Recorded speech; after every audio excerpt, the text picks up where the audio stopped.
తండ్రి, సర్వాధికారి గొప్ప దేవుడా, స్తోత్రం చెల్లిస్తున్నాము.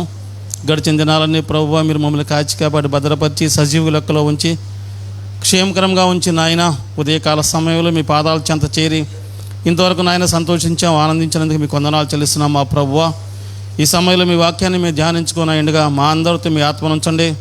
వచ్చిన బిడ్డల బట్టి మీకు వందనాలు చెల్లిస్తున్నాము. ఇంకా రావాల్సిన బిడ్డలైతే నడిపించి సహాయం చేయమని, కూడికంతట్లో కూడా మీరు తోడుగా ఉండి సహాయం చేయమని క్రీస్తు పేరట అడిగి పెట్టుకుంటున్నాము తండ్రి.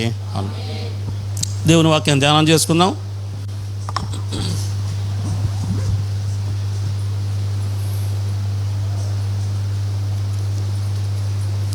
చూద్దాం. హెబ్రీయులు రాసిన పత్రిక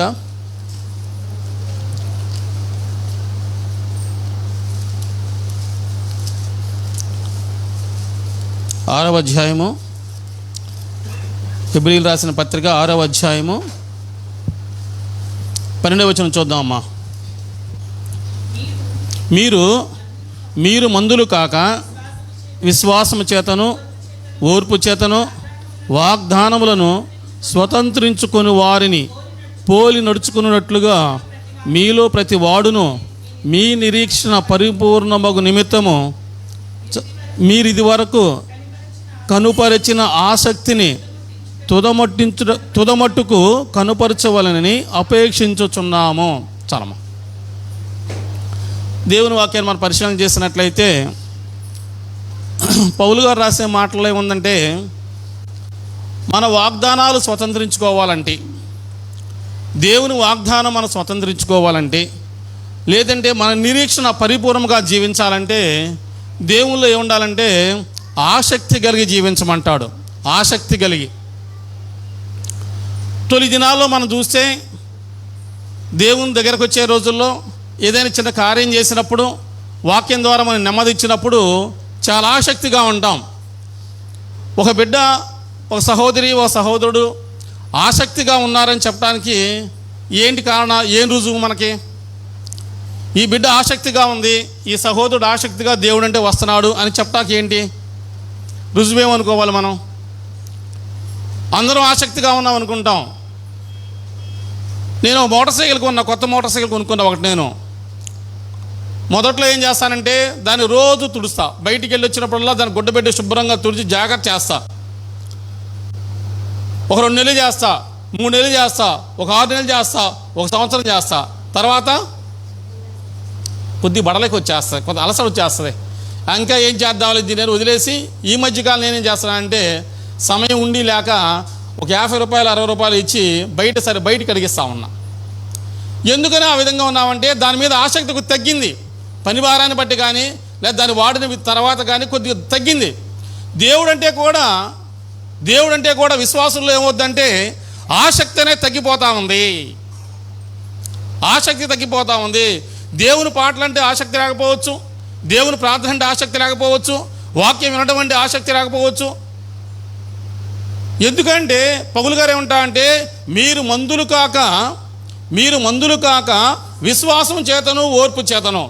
మనిషిలో విశ్వాసము ఓర్పు సన్నగిలినప్పుడు, ఒక మనిషిలో విశ్వాసము ఓర్పు సన్నగిలినప్పుడు లేదా కొద్ది దేవుని దూరంగా జీవిస్తున్నప్పుడు మనలో ఏమవుద్దంటే ఆసక్తి అనేది తగ్గిపోద్ది. ఆశ అనేది తగ్గిపోద్ది. బాప్తిజం తీసుకున్న కొత్త దినాల్లో కానీ దేవుని అంగీకరించే విషయాల్లో కానీ లేదంటే ఇంకా ఎవరైనా ఆసక్తి కలిగి దేవుల్లో ఉంటే ప్రార్థన అనగానే లేదా పాటలు అనగానే లేదా దేవుని వాక్యం అనగానే బాగా శ్రద్ధగా ఆలకిస్తాం. బాగా శ్రద్ధగా ఆలకిస్తాం. వారిలో మనం ఏముందనుకోవాలంటే విశ్వాసం ఉంది, వారిలో ఓర్పు కూడా ఉంది. ఓర్పు దేని చూచినంటే వాక్య నెరవేర్పుకు చూచిన. ఒక బిడ్డ, ఒక సహోదరుడు, ఒక సహోదరి ఓర్పు కలిగి జీవిస్తుందంటే మనం ఏమనుకోవాలంటే వాక్యానుసారంగా జీవిస్తున్నారు. చాలామంది అనుకుంటా ఉంటాం ఏంటి ఆయన అట్ట అంటా ఉంటే నోరు పెట్టలేదేంటి, ఎదురు మాట్లాడలేదేంటి, సమాధానం చెప్పట్లేంటి అనుకుంటా ఉంటాం. ఆ విధంగా సమాధానం ఎదురు మాట్లాడటం, ఎదురు తిరగటం లేదా తిరుగుబాటు చేయటం అది వాక్య నెరవేర్పు కాదు. చాలామంది అంటుంటారు మాటకు మాట వడ్డిస్తున్నావు, మాటకు మాట ఎదురు మాట్లాడుతూ ఉన్నావు, తిరుగుబాటు చేస్తూ ఉన్నావు, విధేయత లేకుండా. మనమే అంటుంటాం విధేయత లేకుండా ఉందని. విధేయత అంటే దేవుని లక్షణము. ఎట్ట విధేయత వస్తాయా? ఒక శ్రమ వలన విధేయత వస్తుంది. ఒక శ్రమ వలన విధేయత వస్తుంది. ఆ శ్రమల్లో మనం ఏం నేర్చుకుంటామంటే విధేయత నేర్చుకుంటాం. యేసుక్రీస్తు వారు కూడా ఆ శిలువ శ్రమలు పొందే క్రమంలో తండ్రి యొక్క వాక్యం నెరవేర్పేంటంటే విధేయత నేర్చుకోవటం. ఎవరైతే విధేయత కలిగి ఉంటారో వాళ్ళు ఓర్పు కలిగి ఉంటారు. ఎవరైతే దేవుని వాళ్ళలో నివసిస్తూ ఉంటారో, ఎవరైతే దేవుడు అంటే విశ్వాసం ఉందో వారిలో ఏముంటుందంటే ఓర్పు ఉంటుంది. ఓర్పు పేషెన్సీ అంటాం. ఓర్పు, ప్రశాంత నెమ్మదిగా ఉంటారు వాళ్ళు. యేసయ్య కూడా ఎన్నిసార్లు శ్రమ వచ్చినా, కష్టం వచ్చినా, బాధ వచ్చినప్పుడు కూడా ఆయన ఏ మాత్రం కూడా ఓర్పులో సన్నగిలలేదు. ఓర్పు ఆయన జీవితానికి సాదృశ్యంగా ఉంది. ఇక్కడ పౌలు గారు కూడా ఏమంటా అంటే, మీరు విశ్వాసం చేతను ఓర్పు చేతను, ఎవరి జీవితంలో అయితే విశ్వాసం ఉంటుందో ఓర్పు ఉంటుందో వాళ్ళు ఆసక్తి కలిగి ఉంటారు. దేవుని మాట వినాలంటే ఆసక్తి కలిగి ఉంటారు. దేవుడు ఆ విధంగా మనిషిని ఆ విధంగా కోరుకుంటా ఉంటే, సాతాను ఏం కోరుకుంటా అంటే వీరు ఆసక్తిని తగ్గించాలని ఉంటాడు. ఆసక్తిని తగ్గించడానికి వాడుకున్న సూత్రం ఏంటంటే లోకాశ, శరీరాశ, నేత్రాశ, లోకం వైపు చూడాలని వాడి ఉద్దేశం. ఎవరైతే లోకం వైపు చూస్తారో వారి బలహీనతను బట్టి, నేను ఒకళ్ళ బలహీనతని మనం చెప్పలేం, కానీ నాకుండే బలహీనత నాకుంటే, మీకుండే బలహీనత మీకుంటాయి. మన యేసయ్యలో ఉంటే విశ్వాసంలో ఉంటే ఓర్పు కలిగి జీవిస్తూ ఉంటే ఆ బలహీనతను దేవుడు ఏమంటా అంటే బలహీన సమయంలో మిమ్మల్ని బలపరుస్తానంటాడు. ఎవరికి ఏ బలహీనత ఉందో నాకు తెలియదు, లేదా నా బలహీనత మీకు తెలియదు. మన అందరి బలహీనతలు ఏంటో మన యేసయ్యకి తెలుసు. మన బలహీనతను పోగొట్టుకుని బలవంతులుగా జీవిస్తూ యేసయ్యలో బాగా ఉంటే వారు ఆసక్తి కలిగి జీవిస్తారు. మనమంటే ఏం చేస్తామంటే ఆ ఆసక్తి కనుపరచవాలని ఆశపడుతున్నాడంట ఆయన. మన నిరీక్షణ పరిపూర్ణ మగును నిమిత్తం, లేదంటే దేవుడు మనకిచ్చిన వాగ్దానం, ఈ సంవత్సరం ఏ వాగ్దానం ఇచ్చాడో, యేసయ్య నేను అంటాడు, నేను పరిశుద్ధిని కనుక మీరందరూ కూడా నేను యథార్థవంతుని కనుక మీరందరూ కూడా యథార్థంగా జీవించండి. ఆయన వాగ్దానం మనకి ఇచ్చాడు. లేదా మనందరూ కూడా పిలిచిన దేవుడు, మనమందరం కూడా ఎట్లా ఉండాలంటే ఆశీర్వాదానికి వారసులుగా ఉంటాయి పిలిచాడంట. ఆ వాగ్దానాలు పొందుకోవాలంటే విశ్వాసం కలిగి ఓర్పు కలిగి ఈ లోకంలో జీవించాలి. ఎవరైతే విశ్వాసం కలిగి ఓర్పు కలిగి జీవిస్తూ ఉంటారో వారిలో ఒక ఆసక్తి ఉంటుంది. దేవుడు అంటే ఆసక్తి, దేవుని మాటల మీద ఆసక్తి. చాలామంది వాక్యం వినేటప్పుడు కానీ ఏదో పాటలు పాడేటప్పుడు కొద్దిగా ఎక్కడ పరధ్యానంలో ఉన్నా పాడుతూ ఉంటాను నోటితో. వాక్యం వినేటప్పుడు కొంత విసుగుదల వస్తుంది. వాక్యం ఎంతసేపు చెబుతున్నాడా, వాక్యం నాకే చెప్పారా, లేదా వాక్యం నాకే ఇటుందా, నన్ను ఇబ్బంది పెడుతుందా, రకరకాల మన హృదయాలోచనలు వచ్చినప్పుడు దేవుడు అంటే ఆసక్తి లేనట్టు. దేవుడు అంటే ఆసక్తి ఉంటే, ఒక పని మీద ఆసక్తి ఉందనుకోండి దాన్ని మరి శ్రద్ధగా చేస్తాం, మనం చెప్పవలసిన ఆ విషయాలను కూడా.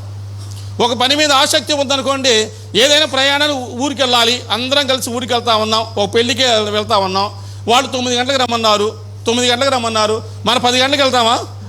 వెళ్ళాం.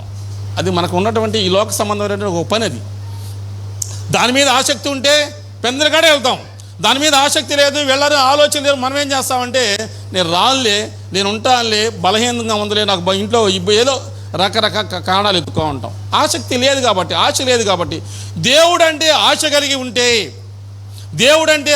ఉంటే ఆసక్తి ఉంటే జక్కయ్యని చూస్తాం. ఉదాహరణకి జక్కయ్య ధనం లేనివాడా, డబ్బు లేనివాడా, లేదా ఉద్యోగం లేనివాడా, లేదా ఏదైనా కాలు చేయలేనివాడా, లేదా వంగిపోయినవాడా, ఏదైనా స్వస్థ కావాలనుకున్నాడా? జక్కయ్య ఎందుకని దేవుని దగ్గరికి వెళ్ళాలనుకున్నాడు? ఆశ ఉంది, ఆయనలో ఆశ ఉంది. ఎవరో చెప్పే మాటలు విని దేవుడు ఈ విధంగా కార్యాలు చేస్తా అంట, పరిశుద్ధంగా జీవించడానికి ఆయన సహాయం చేస్తా అంట, నెమ్మదిగా జీవించడానికి. చాలామందిలో డబ్బు ఉంటుంది, ధనం ఉంటుంది, కుటుంబాలు ఉంటాయి, ఇళ్ళు ఉంటాయి. ఎన్ని ఉన్నప్పుడు కూడా వారి హృదయంలో, వారి జీవితంలో నెమ్మది ఉండదు. జక్కయ్యకి అట్లాంటిది ఏమీ లేదు. ఆయన ఉద్యోగం చేసుకునేవాడు. దేవుడు అంటే ఆశ ఉందని నిరూపించడానికి, దేవుని చూడాలనుకోవడానికి యేసయ్య వచ్చే మార్గం కనుగొన్నాడు. ఆ మార్గంలోనే కొద్ది పొట్టివాడుగా ఉన్నందువల్ల దేవుడు నాకు కనబడలేవో, దేవుడిని చూడలేకపోతానేమో ఆశ కలిగినటువంటి జక్కయ్య ఏం చేశాడంటే చెట్టు ఎక్కాడు. ఎవరైనా చిన్నపిల్లలు చెట్టు ఎక్కితే పిల్లలు కదా, పిల్ల చేష్టలు చేస్తాను అంటాం. అదే మా వయసు వాళ్ళు, కొద్ది పెద్ద వయసు వాళ్ళు, పెద్దగా ఉన్నవాళ్ళు చెట్లు ఎక్కితే ఏమంటారు? వీడికి మైండ్ సరిగా లేదనుకుంటా ఉంటారు. కానీ జక్కయ్య అట్ట అనుకోవాలా, జక్కయ్యని దేవుడు అట్ట అనుకోవాలా. జక్కయ్యని దేవుడు అన్నాడు, జక్కయ్య రాయ దిగిరాయా, నీ ఆసక్తి ఏంటో నాకు తెలుసు, నువ్వు నన్ను చూడాలనుకున్నావు, నువ్వు చూడాలనుకుని నువ్వు పెద్దవాడువైనా, ఒక ఉద్యోగస్తుడివైనా, ఒక పని చేసుకునేవాడివైనా, నువ్వు ధనం ఉన్నా ఏదున్నా కానీ నా మీద నీకున్నటువంటి ఆసక్తి ఎంత దూరమైనా నడిపిస్తుంది. బస్సు అక్కడ ముందు ఆగిందనుకోండి, మనం బస్ స్టాప్లో ఉన్నాం, బస్సు మన కోసం చిన్నగా నడిచి ఆగుద్దా? ఆగదు. మనం వెళ్ళాలి, ప్రయాణం చేయాలి కాబట్టి గబగబ నడుస్తాం. మన చేతిలో బరువు ఉందో తెలియదు, మన పెద్దవాళ్ళమో తెలియదు, చిన్నవాళ్ళమో తెలియదు, పరుగు పరుగు పరుగు ఎక్కేసి బస్సు ఎక్కేస్తాం. ప్రయాణం చేయాలి కాబట్టి, వెళ్ళాలి కాబట్టి, గమ్యం చేరుకోవాలి కాబట్టి. దేవుడు అంటే కూడా అంతే. ఎవరైతే ఆసక్తి కలిగి ఉంటారో, అది దూరమైనా, అది ఇబ్బంది ఉన్నా, అది కష్టమైనా, అది నడుచుకుంటూ అయినా సరే దేవుని దగ్గరకు వస్తాం. దేవుని మాట వినాలి, ఆశ ఉంది. ఈ వారం ఏ వాక్యం వినాలి, ఈ వారం ఏ విధంగా జీవించాలి, ఆ వాక్యం ద్వారా మన జీవితంలో ఏ ఉండాలనేది, లేదా మన విశ్వాసాన్ని, మన ఓర్పుని పెంపొందించుకోవడానికి, మన విశ్వాసాన్ని, మన ఓర్పుని అభివృద్ధి చేసుకోవడానికి దేవుని దగ్గరికి వస్తాం. ఆశ ఉంటే, ఆసక్తి ఉంటే. వాక్యాన్ని చూద్దాం, చూడండి. యాకోబు పత్రిక పక్కనే ఉంటుంది. యాకోబు పత్రిక 5వ అధ్యాయము 17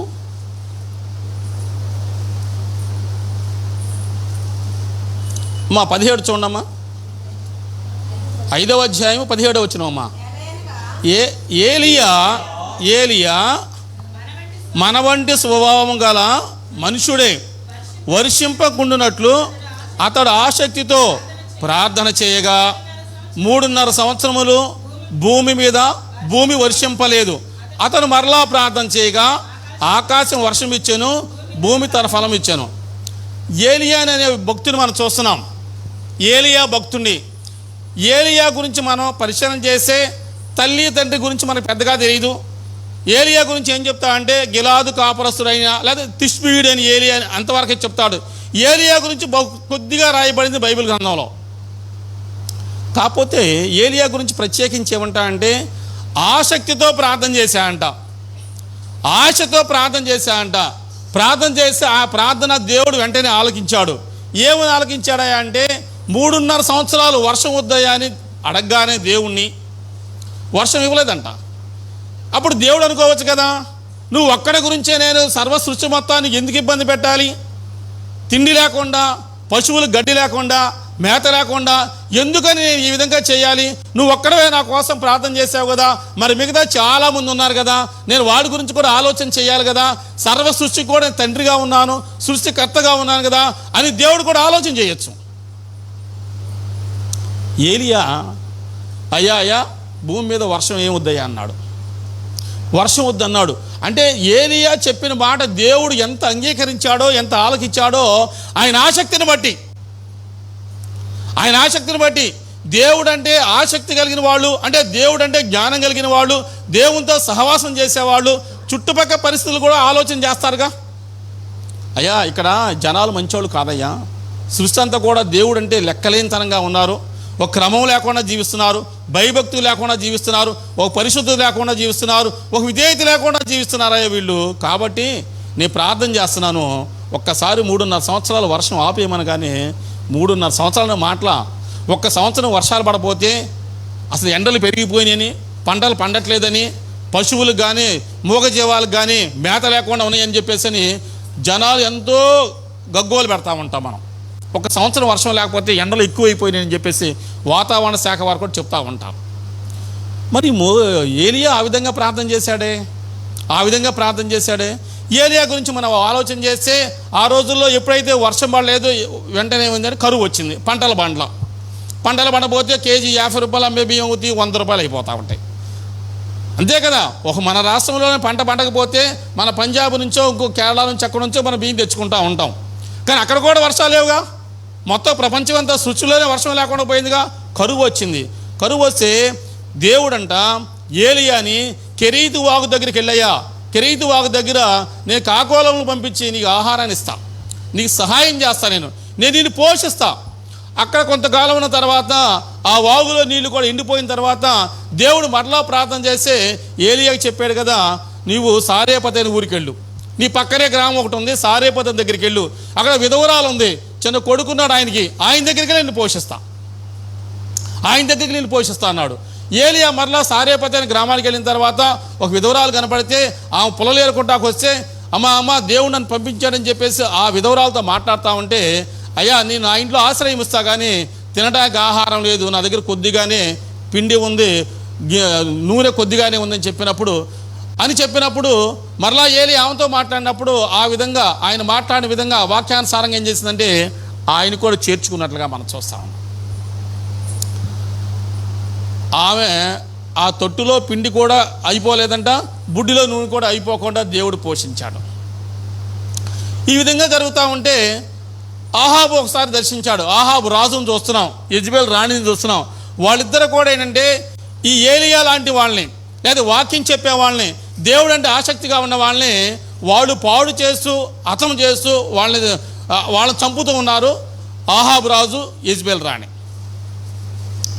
చంపుతూ ఉంటే ఇంకా ఆ చంపటమే కాకుండా ఆ రోజుల్లో ఏమవుతుందంటే అన్య దేవతల విగ్రహాలు పెడతా ఉన్నారు. మనం ధ్వజస్తంభాలు అంటాం కదా, స్తంభాలు పెడతా ఉన్నారు, స్తూపాలు పెడతా ఉన్నారు.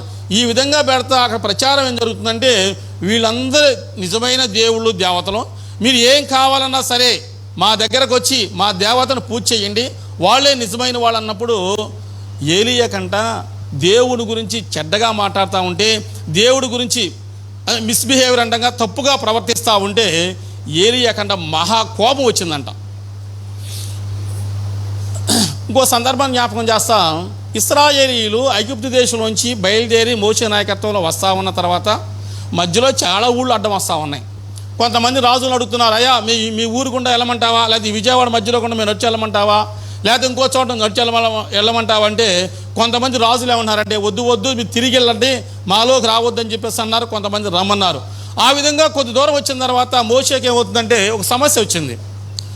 కొద్ది రోజులు ఆ గ్రామంలో ఆ స్థలంలో వాళ్ళు నివాసం ఉన్న తర్వాత ఆ ఇశ్రాయేలీయులు ఎవరైతే ఐగుప్తు దేశం నుంచి బయటకు వచ్చారో వీళ్ళందరూ కూడా అక్కడ అన్య దేవతలతో లేదా అన్య స్త్రీలతో వాళ్ళు సహవాసం చేసి స్నేహం చేసి దేవుని క్రియలు మొత్తం కూడా మర్చిపోయారంట, దేవుణ్ణి మర్చిపోయారంట. మనం కూడా కొన్ని సందర్భాల్లో ఏదైనా ఫంక్షన్కి వెళ్ళినప్పుడు ఎవరితో కలిసినప్పుడు మనం దేవుని బిడ్డలం అనే విషయాన్ని మర్చిపోతాం. మాట్లాడే విషయంలో కానీ, ఒక పద్ధతుల్లో కానీ, ఒక క్రియల్లో కానీ. మన ఫంక్షన్కి వెళ్ళాం కదా, ఎవరు చూస్తారు, పాస్టర్ గారు చూస్తారా, నేను చూస్తారా, పెద్దలు చూస్తారా, ఎవరు అక్కవాళ్ళు పెద్దవాళ్ళు చూస్తారని మనకు ఆలోచన ఉండదు. దేవుని బిడ్డలమని మర్చిపోతాం మనం. కొన్ని సందర్భాలు దేవుని బిడ్డలను మర్చిపోతాం. అందుకనే మనలో ఏముండదంటే విశ్వాసం ఉండదు, ఓర్పు ఉండదు, మనం దేవుడు అంటే ఆసక్తి కలిగి ఉండం. ఎప్పుడైతే ఆసక్తి కలిగి ఉండమో అప్పుడు వెంటనే అవుతాయి అంటే ఈ లోక సంబంధమైనటువంటి నేత్రాశ, శరీరాశ అంటే చాలా ఉంటాయి, దాంట్లో ఇవిడి ఉంటాయి చాలా, మనం అర్థం చేసుకుంటే. అవన్నీ కూడా మన జీవితంలోకి వచ్చేసినప్పుడు దేవుడు అంటే మనం దూరంగా జీవిస్తాం. ఒక వారం గుడికి రాకుండా లేదా 2 వారాలు గుడికి రాకుండా ఉన్నవాళ్ళు 3వ వారం వచ్చారనుకోండి, కొద్ది గిల్టీ ఫీల్ అవుతాం. లోపల ఒక సాక్షి ఉంది, మనస్సాక్షి. ఈ వారం అంతట్లో దేవునికి వ్యతిరేకంగా ఏం పనులు చేసాం, ఏ విధంగా మాట్లాడాం అనేది మనస్సాక్షి మనకు ఒకటి ఉంది. లేకపోతే రోజు దేవుని వాక్యం ధ్యానం చేసుకున్నావా, రోజు దేవుని ప్రార్థన చేస్తున్నావా, ఆ విధంగా చేయని వాళ్ళు ఏం చేస్తారంటే మనసులో ఒక మనస్సాక్షితో మనం శోధించబడతా ఉంటాం మనం. ఆ విధంగా మోషే నడిపించిన తర్వాత ఒక ప్రాంతానికి వచ్చిన తర్వాత వాళ్ళంట ఆ ఊర్లో ఉన్నటువంటి వారందరితో కూడా వీళ్ళు స్నేహం అంటే ఒక 10 రోజులు, ఒక నెల రోజులు రెస్ట్ ప్రయాణం చేసి వచ్చి అక్కడ ఆగిపోయినప్పుడు అనుకోండి, ఈ నెల రోజుల్లో ఏమవుతుందంటే ఈ చుట్టుపక్కల ఉన్న వారితో స్నేహం చేసి ఈ దేవుని బిడ్డలు కూడా ఏమయ్యారంటే వాళ్ళతో సహవాసం చేసి దేవుని క్రియలు మొత్తం కూడా మర్చిపోయారంట. అంటే దేవుని వాక్యం మర్చిపోయారు. దేవుని వాక్యం మర్చిపోయి దేవుని మర్చిపోయారంటే వారిలో దేవుడు అంటే వారికి ఏ మాత్రం కూడా ఆసక్తి లేదు. మన ఆదివారం వాక్యం విని లేదా ఆదివారం బైబిల్ చదువుకుని లేదంటే ఆదివారం ప్రార్థన చేసుకుని మళ్ళీ ఒక వారం తర్వాత ప్రార్థన చేసుకుని అనుకోండి, అంత ఆసక్తి నడిపింపు ఉండదు అంత మనకి. దేవుడు అంటే అంత ప్రార్థన చేయలే మనం. దేవుని వాక్యం వినాలన్నా కానీ వినసొంపుగా ఉండదు, విసుగు వస్తూ ఉంటుంది. ఎందుకంటే దేవునికి మనకి మధ్యలో కొన్ని క్రియలు మనం చేసాం కదా, ఆ క్రియలన్నీ కూడా అడ్డం వచ్చినప్పుడు మనలో ఆసక్తి తగ్గిపోతూ ఉంది. మనం బాప్తిసం తీసుకున్నప్పుడు కానీ లేదా కొత్తలో దేవుని దగ్గరికి వచ్చేటప్పుడు చాలా ఆసక్తి కలిగి ఉంటాం, చాలా భయభక్తులు కలిగి ఉంటాం. ఈ భయభక్తులైనా ఆసక్తి అయినా ఎందుకు తగ్గిపోతుందంటే దేవునితో మన స్నేహం చేయకపోతే, రోజు స్నేహం చేసేవాళ్ళం, లేదా రోజు ఫోన్ మాట్లాడుకునే వాళ్ళం. ఒక 4 రోజులు 5 రోజులు ఫోన్ మాట్లాడకపోతే మనమే అంటుంటాం, ఏది మర్చిపోయేవేంటి మమ్మల్ని, నన్ను మర్చిపోయేవేంటి. ఈ లోక సంబంధమైన మనుషులు అయితే ఆ విధంగా పరామర్శ చేసుకుంటూ ఉంటాం, నన్ను మర్చిపోయేవేంటి, కలవట్లేదేంటి, దూరంగా ఉన్నవేంటి అంటాం. దేవుని దగ్గర కూడా అంతే. నువ్వు దేవునితో మాట్లాడకపోతే, దేవుడు అంటే ఆసక్తి లేకపోతే దేవుడు కూడా అంటాడు నన్ను మర్చిపోయాడు. ఆసక్తి కలిగి ఉంటే, ఆశ కలిగి ఉంటే రోజు మాట్లాడతాం. ఓ ప్రేమ వస్తుంది, ఒక ఆసక్తి ఉంటే ప్రేమ వస్తుంది. ప్రేమ వచ్చిన వాళ్ళు రోజు మాట్లాడుకుంటాం. ప్రేమ లేకపోతే ఏం మాట్లాడుకుంటాం? దేవుడు అంటే ప్రేమ లేకపోతే ఏం మాట్లాడతాం మనం? దేవుడు కూడా అనుకుంటాడు, ఈ బిడ్డలకి నేనంటే ప్రేమ లేదు, ఈ బిడ్డలు సహాయం చేస్తున్నప్పుడే నన్ను ప్రేమిస్తున్నారు, ఆసక్తిగా ఉంటారు, కానీ తర్వాత మామూలుగా జీవిస్తున్నారని దేవుడు కూడా, అంటే ఆ విశ్వాసం అనేది తగ్గిపోయినప్పుడు దేవుడు కూడా అట్టాగే మాట్లాడతాడు. సరే, మోషే ఆ విధంగా, అయ్యా మీరు ప్రయాణం చేద్దాం, వచ్చి 4 రోజులు అయింది కదా, ఇక మన ప్రయాణం ముందు చాలా ఉంది కదా, కథలనే బయలుదేరండి అని చెప్పేసి మోషే అంటా ఉంటే వాళ్ళంటే బయలుదేరట్లేదంటాం. ఎందుకనయ్యా అంటే వారు అక్కడ ఉన్నటువంటి స్త్రీలతో కానీ పురుషులతో కానీ వాళ్ళు దేవునికి వ్యతిరేకమైనటువంటి సంబంధాలు పెట్టుకున్నప్పుడు వారు ప్రయాణం ముందు కొనసాగట్లేదు. అంటే పాప కార్యాలు చేసేటప్పుడు ముందు కొనసాగట్లేదు. విశ్వాస జీవితంలో కూడా మనం దేవునిలోకి ముందు కొనసాగలేకపోతున్నామంటే, దేవునిలో ఆసక్తి చూపించలేకపోతున్నామంటే మనలో ఏదో దేవునికి అవిధేయమైన కార్యాలు మన జీవితంలో ఉన్నాయి. అందుకని ఆసక్తి లేదు, దేవుడు అంటే భయం లేదు. ఆ విధంగా ఉన్నప్పుడు మోషే ఏం చేశాడంటే 2 వ్యక్తుల్ని కత్తితో పొడి చేశాడంట, పాపం చేస్తూ ఉంటే. మనం కూడా దేవుల్లో ఉన్నప్పుడు దేవుల్లో ముందు కొనసాగలేకపోతే ఒక్కసారి ఆలోచన చేయాలి. మనం దేవుల్లో ఎందుకు ఆసక్తి లేకుండా పోతున్నా, నేను ఎందుకని దూరంగా జీవిస్తున్నా, దేవుడికి దూరంగా ఎందుకు జీవిస్తున్నా ఆలోచన చేసి ఆ క్రియలను మనం కూడా పొడి చేసి వాడిని వదిలిపెట్టాలి, విడిచిపెట్టాలి. తాను అతిక్రమం దాచిపెట్టేవాడు వర్ధిల్లడు కానీ ఒప్పుకొని విడిచిపెట్టేవాడు మర్చిపోవాకండి. ఒప్పుకుంటాం కానీ విడిచిపెట్టడం చాలా కష్టం ఉంటాం. ఏదైనా సరే బూతు మాట్లాడుతున్నాం, అబద్ధాలు మాట్లాడుతున్నాం, వ్యతిరేకంగా జీవిస్తున్నాం, ఇవన్నీ కూడా ఒప్పుకుంటాం. ప్రార్థనలో విడిచిపెట్టడం దగ్గరే వచ్చేసిన సమస్య మనకి. విడిచిపెట్టలేకపోతూ ఉంటాం, అనుకుంటాం వాక్యం విన్నప్పుడు ఈ రోజు నుంచి జాగ్రత్తగా జీవించాలనుకుంటాం. కానీ మరలా లోకంలోకి వెళ్ళినప్పుడు, మరలా బయటికి వెళ్ళినప్పుడు, లేదా మన పనిపాట్లో ఉన్నప్పుడు మనం ఏం చేస్తామంటే దేవుని విషయాన్ని మర్చిపోతూ ఉంటాం. సరే, ఇక్కడికి వచ్చేసే మనం ఏలియా దగ్గరికి మరలా రండి. ఏలియా ఆ విధంగా యెజబెల్ రాణితో అహాబు రాజుతో మాట్లాడుతూ ఉన్నాడు. ఒక రోజున రోషము కలిగినటువంటి ఆసక్తి కలిగిన ఏలియా అంటున్నాడు కదా, మీరు మా దేవతలే గొప్పోళ్ళని, మా దేవతా స్తంభాలు, విగ్రహ స్తంభాలు ఇవన్నీ కూడా గొప్పవి అని చెప్పేసి అంటున్నారు కదా, మీరు ఆ విధంగా మాట్లాడుతుంటే, దేవునికి వ్యతిరేకంగా మాట్లాడుతూ ఉంటే నా మనసు చాలా బాధ కలిగి జీవిస్తున్నా. రండి, కాబట్టి మీరు నేను అందరం కూడా కర్మేలు పర్వతం మీద మీకు వెళ్దాం. చూద్దాం, వాక్యం చూడండి. రాజుల 2వ గ్రంథం 17వ అధ్యాయము. రాజుల 2వ గ్రంథం 17వ అధ్యాయము.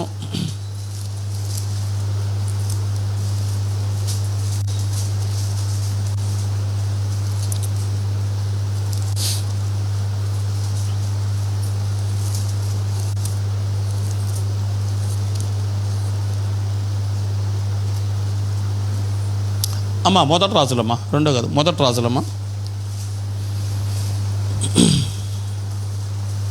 30వ వచనం చూడమ్మా, 18-30 చూడండి.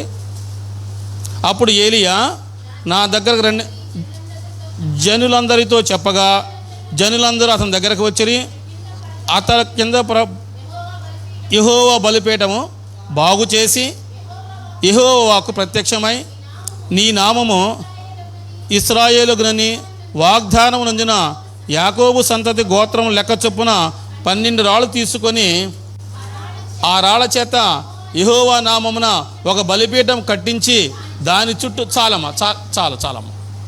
కర్మేలు పర్వతం మీదకి వెళ్ళిన తర్వాత దేవుడు అందరిని కూడా రమ్మన్నప్పుడు, ఏలి అందరిని రమ్మన్నప్పుడు అంట, ఆ అసారో దేవతలు, అషరా దేవతలు, అందరూ దేవతల ప్రవక్తలు వాళ్ళు వచ్చారు. నేను అంటున్నాడు కదా, ఏలి అంటున్నాడు, నేను రోషం కలిగిన వాడిని, ఆసక్తి కలిగిన వాడిని, నేను ఏది మాట్లాడితే దేవుడు అదే చేస్తాడు అని రోషం కలిగినటువంటి ఏలియా రమ్మన్నాడు కర్మేలు పర్వతం మీదకి. వీళ్ళందరూ కూడా కర్మేలు పర్వతం మీదకి వెళ్ళారు. ఇక్కడ దేవుడు ఎవరని నిరూపించాలి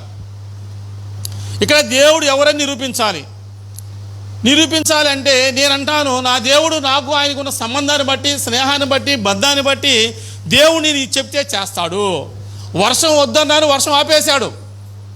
మరలా వర్షం కావాలని వర్షం ఇచ్చాడు. అంటే దేవుని దృష్టిలో నేను బాగా ఉన్నా, ఆసక్తి కలిగి ఉన్నానని చెప్పేసి ఏలియా అందరిని తీసుకెళ్ళి కర్వేలు పర్వతం మీద కూర్చోబెట్టి వాళ్ళతో మాట్లాడుతున్నాడు.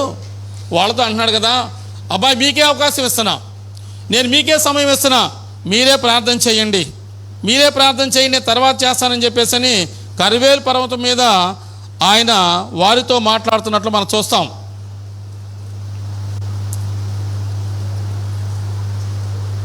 సరే 18వ అధ్యాయం 18వ వచనం ఉంచుంది, తర్వాత మీరు చూడమ్మా.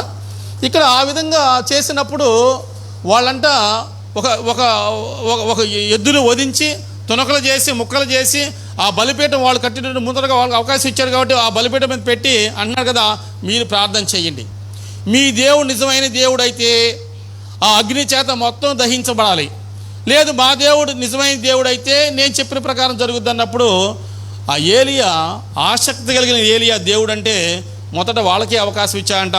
అవకాశం ఇచ్చి వాళ్ళందరూ కూడా ప్రార్థన చేస్తున్నారు. అయ్యా నువ్వు నిజమైన దేవుడు అయితే మీరు నా దేవతలో కాబట్టి నువ్వు వచ్చి దీన్ని దహించు, ఇక నిరూపించుకోవాలి. ఏలియా ఒక్కడే ఉన్నాడు, ఆస్తారో దేవతలు కానీ లేదా ఆహాబు ఇజ్బేల్ రాజు ఉన్నటువంటి ఆ దేవతలు కానీ అందరూ కూడా చాలామంది వచ్చారు. వచ్చినప్పుడు ఆ విధంగా అంటే వాళ్ళంటే ఉదయం నుంచి మధ్యాహ్నం వరకు కూడా ప్రార్థన చేస్తే వారికి ఏ మాత్రం కూడా సమాధానం రాలేదు. ఏలియా అంటున్నాడు కదా, మీ దేవుడు దగ్గర లేడా, మీ దేవుడు మాట్లాడలేడా, మీ దేవుడు ప్రయాణంలో ఉన్నాడా, మీ దేవుడు నేను నిద్రలేపాలా అని రకరకాలుగా ఏలియా మాట్లాడేటప్పుడు కూడా వారికి ఏ మాత్రం కూడా సమాధానం రాలా. వెంటనే ఏలియా ప్రార్థన చేశాడు, మీ పని అయిపోయింది కదా, కాకండి, మీ పని అయిపోయింది, మీరు రాకండి, నేను ప్రార్థన చేస్తానని ఆసక్తి కలిగిన ఏలియా దేవునికి ప్రార్థన చేశారంట. ఆకాశం నుండి అగ్ని దిగి వచ్చిందంట. ఆకాశం నుండి అగ్ని దిగి వచ్చినప్పుడు అందరూ కూడా విస్మయం పొందినట్లుగా అంటే ఆశ్చర్యపడినట్లుగా చూస్తున్నారు. అప్పుడు వాళ్ళు ఏం చేశారంటే ఈయనే నిజమైన దేవుడు, యెహోవాయే నిజమైన దేవుడు అని నిరూపించగలిగాడు ఏలియా. మనం కూడా ఈ లోకంలో ఇంత ప్రయాసపడుతున్నామంటే, ఇంత సాక్ష్యం కలిగి జీవిస్తున్నామంటే, ఇంత పరిశుద్ధంగా మనం ఉంటున్నామంటే మన క్రియలు చూసి అనేక మంది నిజమైన దేవుడు ఈయనే అనుకోవాలి. అలాంటి ఆసక్తి మనకు కావాలి, మనం షేబాదేశపు రాణిని చూస్తాం. షేబాదేశపు రాణి దూర ప్రాంతం నుంచి అక్కడ మంచి పరిపాలనా అధ్యక్షుడు అంట, మంచి గుడ్ అడ్మినిస్ట్రేటర్ అంట ఆయన సొలొమోను రాజు. ఆ రాజు దగ్గరికి వెళ్ళాలి, అక్కడ కష్టాలు కానీ బాధలు కానీ ఇబ్బందులు కానీ ఏమీ లేవంట. ఆయన అంత పరిపాలన చేస్తున్నాడు, దానికి కారణం యెహోవా దేవుడు అంట. కాబట్టి నేను కూడా విన్నాను, నిజంగా వెళ్ళి చూద్దాం, ఇదేదో ఆశ్చర్యం, ఇదేదో మిరాకిల్ కార్యం లాగా చూద్దామని చెప్పేసి షేబాదేశపు రాణి కూడా వచ్చింది. ఎవరి దగ్గరికి వచ్చిందంటే సొలొమోను దగ్గరికి వచ్చింది. చూడగానే అంటుంది కదా, ఆ పరిపాలన విధానం కానీ వాళ్ళ సాక్ష్యాలు కానీ వాళ్ళ మాటలు కానీ విన్నప్పుడు నిజంగా మీరు దేవుని బిడ్డలు అని దేవునికి స్తోత్రం చేసినట్లుగా మనం చూస్తాం. కాబట్టి దేవుడు అంటే మనం అందరం కూడా ఎట్లా ఉండాలంటే ఒక ఆసక్తి కలిగి ఉండాలి. ఇతరులు కూడా ఆ ఆశను చూసి ఏమనుకోవాలంటే వీళ్ళు నిజమైన బిడ్డలు అనుకోవాలి. ఇంకో మాట కూడా చూద్దాం, చూడండి. కొరింథీయులకు రాసిన 2వ పత్రిక చూద్దాం. కొరింథీయులకు రాసిన 2వ పత్రిక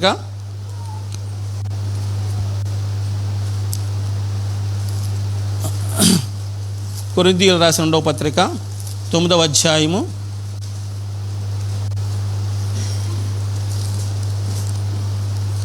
9వ అధ్యాయము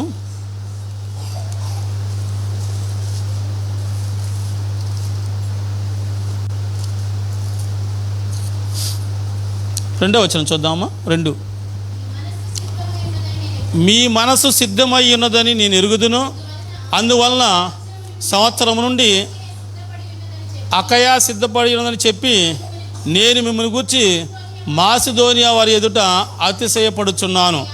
మీ ఆసక్తిని చూచి అనేకులు ప్రేరేపింపబడి. చాలమ్మా చిన్న పల్లవ పడుకుందాం. ఒకటి, నాకెన్నో మేలు చేసితివే, నీకేమి అర్పింతును, దేవా నీకేమి చెల్లింతును. హల్లెలూయా యేసునాథా, కృతజ్ఞతా స్తుతులు నీకే. హల్లెలూయా యేసునాథా, కృతజ్ఞత స్తుతులు నీకే, కృపచేత నన్ను రక్షించిన కృప వెంబడి కృపలు నన్ను బలపరచితివే, నన్నెంతగానో ప్రేమించినావే, నా పాపం పరిశుద్ధ పరచితివే. హల్లెలూయా. ఆసక్తి కలిగినటువంటి పౌలు గారు చెప్తున్నాడు కదా, మీరు విశ్వాసం చేతనో ఓర్పు చేతనో కలిగి ఉంటే దేవుడంటే ఆసక్తి ఉంటుందని మనం హెబ్రీయులకు రాసిన పత్రికలో చూసాం. ఇక్కడ మనం యాకోబు పత్రికలో చూసామంటే రోషము కలిగి ఆసక్తి కలిగిన ఏలియాని చూసాం. ఆసక్తి బాగా ఉందంట. అందుకని దేవుని దగ్గర ఎంత ఆయనకి ఘనత ఉందంటే, వర్షం పడద్దాయా అంటే వర్షం పడకుండా ఆపిన దేవుడు ఏలియా ఆసక్తి ఎంతో మనం అర్థం చేసుకోవాలి. మనం చాలా సందర్భాలు అంటాం, నా వల్ల పని కాలేదు, నీ వల్ల ఏమైనా అవుద్దా అంటే నేను చేపిస్తానని చాలామంది వెళ్తూ ఉంటారు. ఒక అధికారి దగ్గరికి నా వల్ల కావట్లేదు, నీకు బాగా పరిచయం ఉంది కదా, నువ్వు వెళ్ళని మనం కొద్దిగా రికమెండేషన్ చేయించుకున్నాను అనుకోండి, సార్ నేను చేసి పెడతానని వాళ్ళు చేసి పెడతా ఉంటారు. ఎందుకంటే ఆయనకి ఆ అధికారికి ఉన్న సంబంధం అట్లాంటిది అనమాట. కాబట్టి దేవుడు అంటే మనం కూడా ఒక ఆసక్తి కలిగి జీవిస్తూ ఉంటే దేవుళ్ళో గొప్ప కార్యాలు చేస్తూ ఉంటాం, మంచి కార్యాలు చేస్తూ ఉంటాం. మంచి కార్యం గొప్ప కార్యం ఏంటయ్యా అంటే, లోకంలో జీవించే నశించిపోయే ఆత్మను దేవుని దగ్గర నడిపించడమే గొప్ప కార్యము. ఇక్కడ పౌలు గారు అంటున్నాడు కదా, పౌలు గారు ఏమంటా అంటే, మీ మనసు సిద్ధమైనది నేను ఎరుగుదును, అందువల్ల సంవత్సరం నుండి అకయా సంఘం వారికంట ఆయన ఏం చెప్పాడంటే, అకయా సంఘం వారి గురించి మాసిదోనియా వారు చెప్తున్నా అంట, వారు చాలా ఆసక్తి కలిగి ఉన్నారు.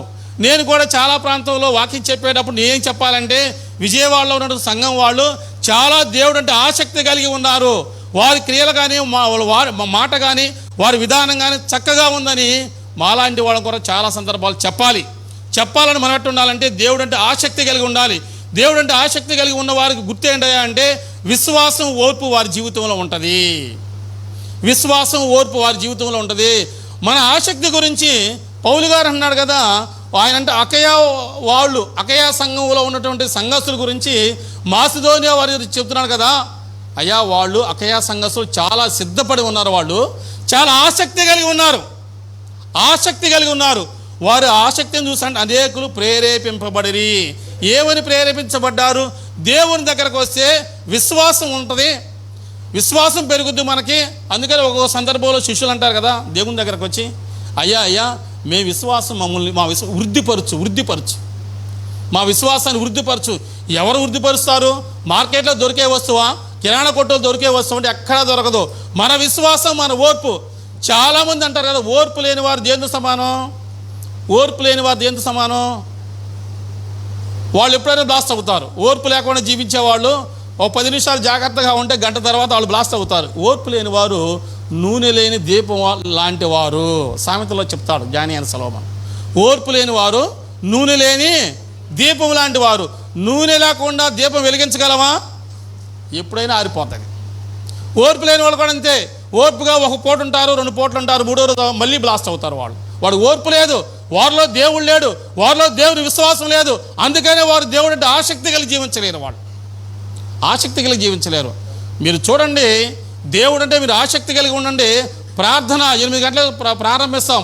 ఆదివారం ప్రార్థన ఉన్నప్పుడు ఆసక్తి కలిగిన వాళ్ళు ముసలోళ్ళు అయినా పెద్దోళ్ళు అయినా కొద్ది వయసు సరిగా ఉన్న సహకరించకపోయినా వారు ఆసక్తిని చాలామంది చూస్తామంట. బజార్లో రోడ్ల మీద బైబిల్ చంకలో పెట్టుకుని, వాళ్ళు మంచి బట్టలు వేసుకున్నారా చెడ్డ బట్టలు అన్నీ కూడా వాళ్ళకి తెలియదు, కానీ బైబిల్ చంకలో పెట్టుకుని ఆసక్తి కలిగి పరుగులు తీస్తూ ఉంటే నిజంగా అనుకుంటాను, ఈ వయసులో కూడా ఏమకి ఎంత స్పీడ్ అవసరం అనుకుంటా ఉంటా. ఎందుకంటే వారు ఆసక్తి అది. దేవుళ్ళు ఒక మాట పోయినా, ఒక పాట పోయినా, ప్రారంభ ప్రార్థన పోయినా మేమేదో నష్టపోయాం.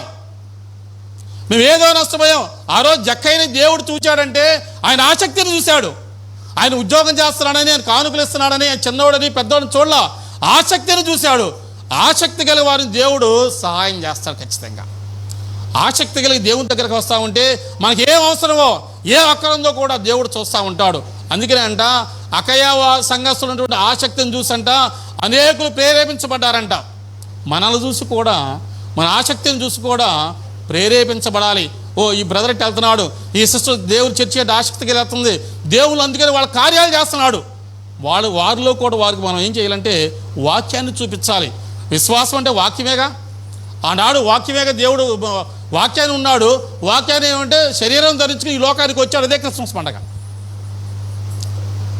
మన జీవితంలో కూడా మనల్ని చూసి అనేకులు ప్రేరేపించబడాలి. ఇంకో వాక్యం కూడా చూద్దాం. చూడండి, నెహెమ్యా గ్రంథంలో కూడా మంచి మాట ఏముంటుందంటే, నెహెమ్యా గ్రంథం 1వ అధ్యాయము 3వ అధ్యాయం చూడమ్మా. 3వ అధ్యాయము, నెహెమ్యా గ్రంథం 3వ అధ్యాయము. అమ్మ 3వ అధ్యాయం ఒక మాట చెప్తాను. ఆయన ఆసక్తి గురించి ఎక్కడ చెప్పాడు చూస్తాను. అమ్మ 20 చూడమ్మా. 3:20. అతను ఆనుకొని ఆ గోడ మలుపు నుండి ప్రధాన యాజకుడైన ఎలియాషీబును ఇంటి ద్వారం వరకు ఉన్న మరి యొక్క భాగమును జబ్బయి కుమారుడైన బారూకు ఆసక్తితో బాగు చేసిన. చాలమ్మా, మనం యెరూషలేము చూస్తూ ఉంటాం. ఇదిగో ఇట్లాంటి యెరూషలేము చూస్తాం కదా, పటంలో కూడా మీరు చూడండి, పటం ఉంది. ఆ యెరూషలేము చుట్టూ అంట ప్రాకారం, పెద్ద ప్రాకారం ఉంది, పెద్ద ప్రాకారం. దానికి 12 గుమ్మాలు ఉన్నాయి. ఆ 12 గుమ్మాలను కూడా 12 కట్టించారు. ఇదంతా కూడా నెహెమ్యా ఉద్యోగం చేసుకునేవాడు. ఇందాక జక్కయ్య ఏ విధంగా ఒక గవర్నమెంట్ ఉద్యోగం చేసుకునేవాడో, నెహెమ్యా కూడా ఒక రాజుగారి దగ్గర గిన్నె అందించే ఒక ఉద్యోగం చేసుకునేవాడు. ఉద్యోగం చేసుకునే నెహెమ్యాకి ఏమైందంటే, అయ్యా యెరూషలేము ప్రాకారపు గోడలు మొత్తం కూడా అన్యులు వచ్చేసి, అన్య దేవతల వాళ్ళు వచ్చేసి, శత్రువులు వచ్చేసి పడగొట్టేశారు. ఆ కోట ద్వారబంధులను మొత్తం కూడా అగ్నితో కాల్చేశారయ్యా. అక్కడ ఏమీ లేదు. ఆ దేవాలయం చూస్తే మనకే మనసు బాధ కలుగుతూ ఉంది. ఎందుకంటే దేవాలయం అంటే అనేక మంది రక్షించిపోయి ఆత్మలోచన ప్రార్థన చేసుకుంటారు. ఆ దేవాలయంలో మనశ్శాంతిగా ఉంటారు, విశ్వాసం కలిగి ఉంటారు, ఓర్పు కలిగి ఉంటారు. లోకంలో దొరకనటువంటి ఎక్కడైనటువంటి దొరకనటువంటి జ్ఞానము, దేవుని జ్ఞానం మందిరంలో దొరుకుతుంది కదా. అలాంటి మందిరాన్ని పాడు చేశారయ్యా అన్నప్పుడంట నెహెమ్యా బాగా బాధపడ్డాడు. ఎందుకు ఈ విధంగా జరుగుతూ ఉంది, దేవుని బిడ్డలను కానీ దేవుని పరిచర్యను ఎందుకు పాడు చేస్తారు బాధపడేటువంటి నెహెమ్యా రాజు దగ్గర అనుమతి తీసుకుని వెంటనే ఏం చేశాడంటే ఆ యెరూషలేము వెళ్ళి ఆ ప్రాకారపు గుమ్మాలు కూడా కట్టడానికి పూనుకుని మనం చదువుకున్న వాక్య భాగంలో ఈ గుమ్మాన్ని ఎవరు కట్టారంటే బారాకు కుమారుడైనటువంటి జబ్బయి కుమారుడైన బారాకు. ఆ పేరు మీరు మనసులో కూడా ఒకసారి బారాకు అని ఆయన దేవుడంటే చాలా ఆసక్తిగా ఉన్నాడంట, బాగా ఆసక్తిగా ఉన్నాడు. అందుకనే ఒక్కొక్కరు ఒక కోట గుమ్మం కట్టిస్తూ ఉంటే ఆ గుమ్మం దగ్గర ఆయన దగ్గరుండి పని చేయించాడు. అంటే ఆయన ఆసక్తిని గురించి నెహెమ్యా చెప్తున్నాడు. ఆ 12 మందిలో జబ్బయి కుమారుడైన బారాక్ అని ఆయన ఉన్నాడు. ఆయన మంచి ఆసక్తి కలిగి ఉన్నాడు. మనం కూడా సంఘంలో చెప్పుకుంటా ఉంటాం, ఏ కూడికైనా ఏ ప్రార్థన అయినా వస్తుంది బాగా నిద్రపోద్దని చెప్పుకుంటామా? గుళ్ళోకి వచ్చి బాగా నిద్రపోద్దని చెప్పుకుంటామా? లేదు. ఆ సిస్టర్ చాలా ఆసక్తిగా ఉంటారండి. ఏ ప్రార్థన అయినా వస్తూ ఉంటారు, ఏ ప్రార్థనలో కూడా అన్నింటిలో పాల్గొంటారు, పరిచర్యలో ప్రార్థనలు అన్నింటిలో పాల్గొంటారు, సంఘ కార్యక్రమాలు పాల్గొంటారు. ఆ సిస్టర్ చాలా ఆసక్తి కలిగి ఉంటారని మనం చెప్తా ఉంటాం. ఆసక్తి కలిగి ఉంటాం అంటే వినే మాటను కూడా శ్రద్ధగా వినటం అన్నమాట. మనం ఏదైనా భోజనానికి వెళ్ళాం, ఏదైనా విందుకి వెళ్ళాం, ఫంక్షన్కి వెళ్ళాం, ఆ భోజనంలో వడ్డిస్తూ ఉంటే ఏదైనా ఒక ఆయన మర్చిపోయి వెళ్ళి పక్కకి వెళ్ళి అనుకోండి, మనం ఏమంటాం, బాబు ఒక వడ్డించెళ్ళమ్మా, ఒకసారి కొంచెం సాంబార్ వడ్డించలేదు, నా స్వీట్ రాలేదయ్యా, నాకు ఇంకా అది పెట్టలేదయ్యా, ఎప్పుడు రాలేదు అడుగుతామా? తినే విషయంలో ఎంత జాగ్రత్త, ఎంత శ్రద్ధ కలిగి ఆసక్తి కలిగి, తప్పులేదు, మనం భోజనం చేయాలి, మన బ్రతికేదే మనం దీనికోసం చేయాలి. దాంతోపాటుగా దేవుడు అంటే ఆసక్తి కలిగి ఉండాలి. దేవుడు మన ఆసక్తిని చూస్తున్నాడు. ఆ రోజున జబ్బయి కుమారుడైన బారుకునైనా లేకపోతే ఉద్యోగం చేసుకుంటూ ఉండే జక్కైనైనా చెట్టు ఎక్కి దేవుడు అంటే ఆసక్తి ఎంత ఉందో కనుపరిచారో, లేకపోతే ఏలియా కూడా అన్య దేవతల మీద ఒక్కడే ఉన్నారు, సహకారులు లేరు, తల్లిదండ్రులు లేరు, ఆనందము లేకపోయినా ఏలియా దేవుడు అంటే ఏ విధంగా ఆసక్తి కలిగి ఉన్నాడో ప్రాణాలు తెగించి అన్ని దేవతల మీద పోరాడి వర్షం పడద్దంటే పడకుండా దేవుడు ఆపాడు, మళ్ళీ పడమంటే వర్షం ఇచ్చిన దేవుడిని ఎంత ఆసక్తి కలిగి ఉన్నారో మనం కూడా ఉదయకాల సమయంలో ఆసక్తి కలిగి ఉండాలి. దేవుడు అంటే బైబిల్ తప్పలేదు, గుడికి మనం శ్రద్ధగా రావాలి, జాగ్రత్తగా రావాలి, శుభ్రంగా రావాలి. దీంతో పాటుగా దేవుడు చూస్తున్నాడు మనల్ని. దేవుడు చూస్తున్నాడు. ప్రారంభ ప్రార్థనలోకి వచ్చాను, తర్వాత ఈ పాటల్లో సంతోషించాను, ఈ స్తుతి ఆరాధనలో ఆనందం పొందాను, ఈ వాక్యం విన్న తర్వాత నాకు నెమ్మది కలిగింది అనుకునే ఒక ఆసక్తి మనకు ఉండాలి. ఒక ఆసక్తి. నాకు తెలియదు, నేను వాక్యం చెప్తున్నాను, నేను అక్కడి నుంచి శ్రద్ధగానే వచ్చాను, ఆసక్తిగానే వచ్చాను, చెప్పాలని వచ్చాను. మీ ఆసక్తిని దేవుడు చూస్తాడు, నా ఆసక్తిని కూడా దేవుడు చూస్తాడు.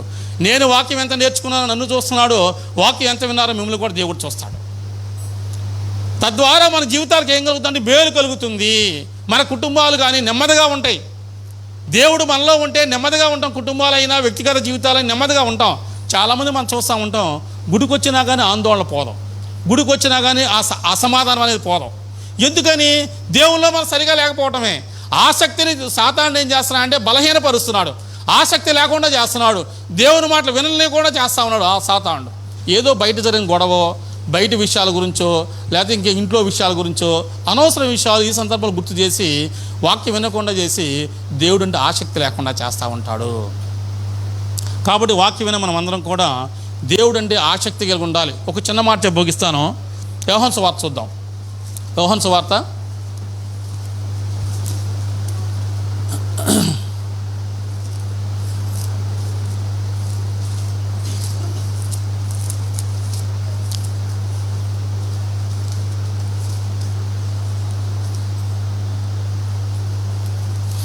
యోహాను సువార్త 2వ అధ్యాయము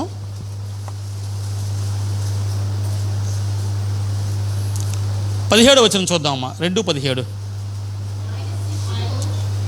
16 కూడా చూస్తారా? నా తండ్రి ఇల్లు అమ్మా 17 భాగం అమ్మా. నా తండ్రి ఇల్లు వ్యాపారటిల్లుగా చేయకూడదని చెప్పాను.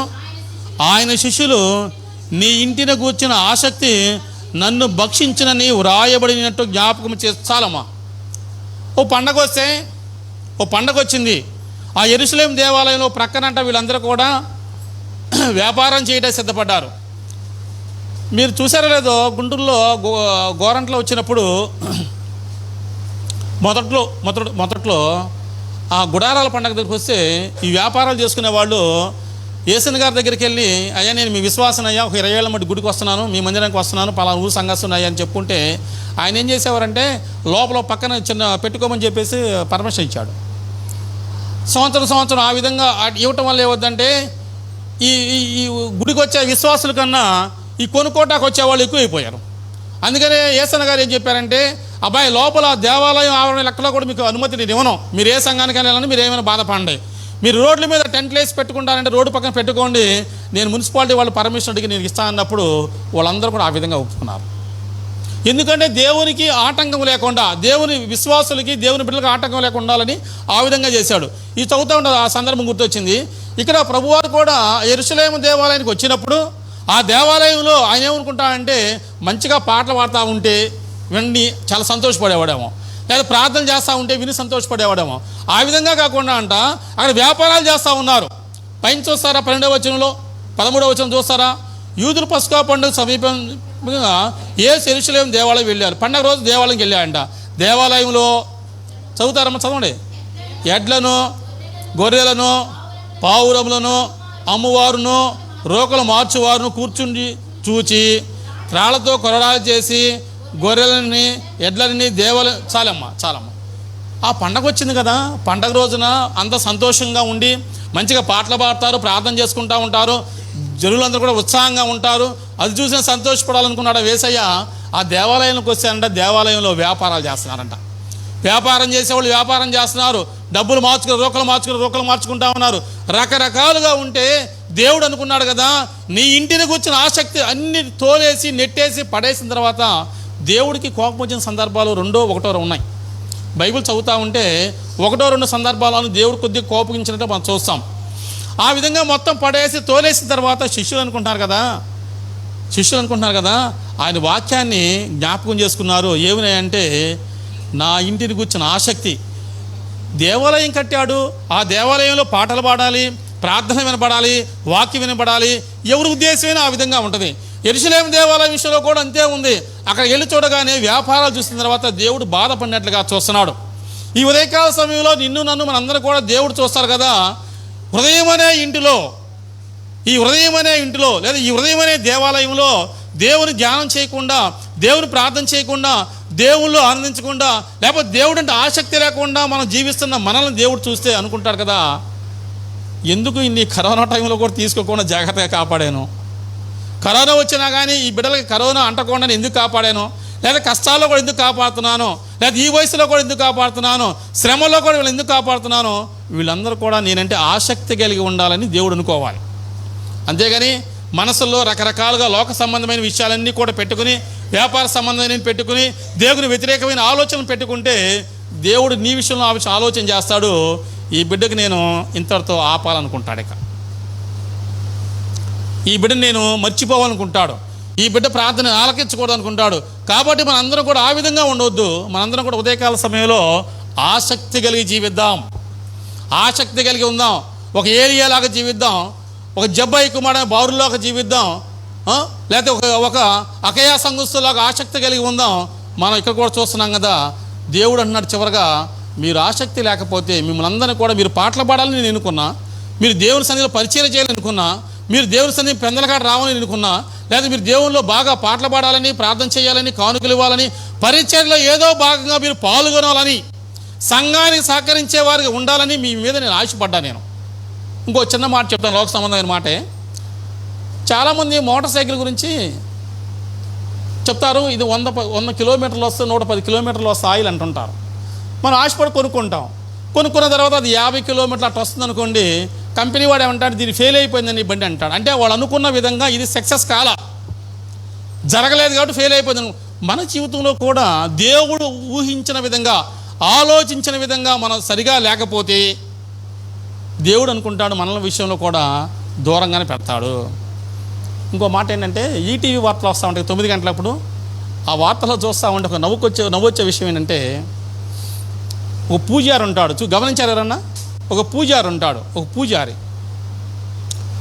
పూజారి గారు అంటాడు, నేను కూర్చుని పూజ చేయాలన్నా, నిలబడి పూజ చేయాలని చేయలేకపోతున్నాను, ఇప్పుడు చేస్తున్నాను అంటాడు.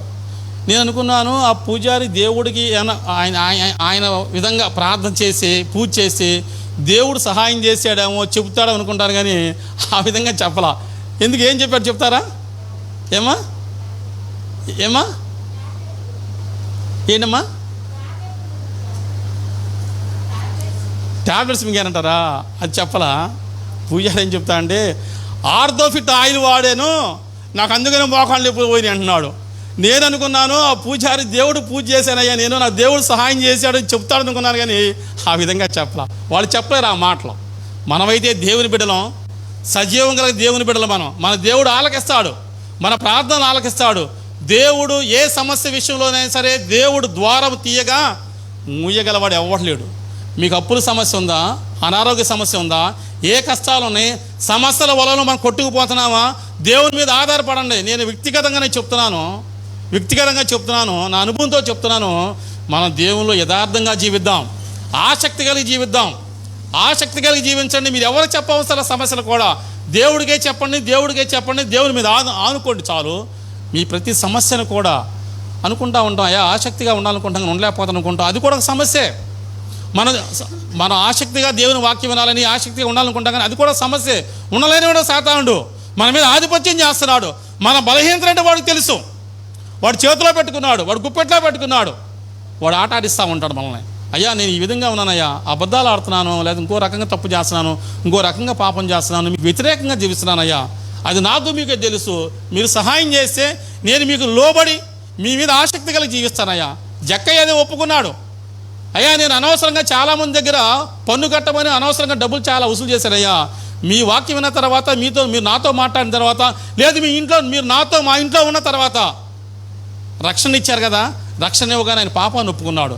ఎవరి దగ్గర అయితే అన్యాయంగా డబ్బులు తీసుకున్నాను వాడికి 3 రెట్లు తిరిగి ఇచ్చేస్తాను మొదలుపెట్టాడు. అయ్యా ఇంతకాలం నేను మీ సమయాన్ని దుర్వినియోగపరుచుకున్నాను, వ్యర్థపరుచుకున్నాను, ఆసక్తిగా వాక్యం వినలేకపోయాను, వాక్యం విన్నా నేను ఇక నుంచి ఆసక్తిగా ఉంటాను, పోయిన అన్ని దినాలు కూడా నేను మీకు నేను మీ సన్నిధిలో ఒప్పుకుంటున్నానయ్యా, మీ దగ్గరే ఉంటాను, మీకు ఆనుకుని ఉంటానయ్యా. నువ్వు ఎవరైతే మనం ప్రార్థన చేసుకుంటూ దేవుని ఎడల ఆసక్తి కలిగి జీవిస్తామో దేవుడు మనల్ని చూస్తాడు. దేవుడు ఖచ్చితంగా మనం చూస్తాడు. మన ఇబ్బందులు ఏంటో, మన కష్టాలు ఏంటో, ఎందుకు మనం ఆసక్తిగా దేవునిలో జీవించలేకపోతున్నామో కూడా దేవుడు తెలుసు. ఆయన దేవుడు అంటే ఆసక్తి కలిగి జీవించే విధంగా చూస్తాం. మనుషుల మీద చాలామంది ఆసక్తి కలిగి ఉంటాం, మనుషులంటే ఆసక్తి కలిగి ఉంటాం, మనుషులంటే ప్రేమ కలిగి ఉంటాం, వాళ్ళంటే చచ్చిపోతాం అంటాం, వాళ్ళంటే ప్రాణం ఇస్తామని చెప్తా ఉంటాం. అది కూడా తాత్కాలికమైన మాటలు అవన్నీ కూడా. దేవుడు అంటున్నాడు కదా, మీరు నా దగ్గర ఆసక్తి కలిగి జీవిస్తే నేను మిమ్మల్ని చూస్తా. ఈ బిడ్డ ఆసక్తి కలిగి జీవిస్తుంది, ఈ బిడ్డకి ఏం కావాలో, లేదా ఈ తమ్ముడు ఆసక్తి కలిగి దేవుల్లో ఉంటున్నాడు, ఆ తమ్ముడికి ఏం కావాలో, లేదా నాకేం కావాలో, మనందరి హృదయాలు తెలుసుకునే దేవుడు మనకేం కావాలో అది సహాయం చేస్తాడు. మనం అందరం కూడా ఆ విధంగా ఆసక్తి కలిగి జీవిద్దాం, దేవుల్లో ఉందాం. దేవుడు చిన్న వాక్య బాగా దీవించి ఆశీర్వదించును గాక.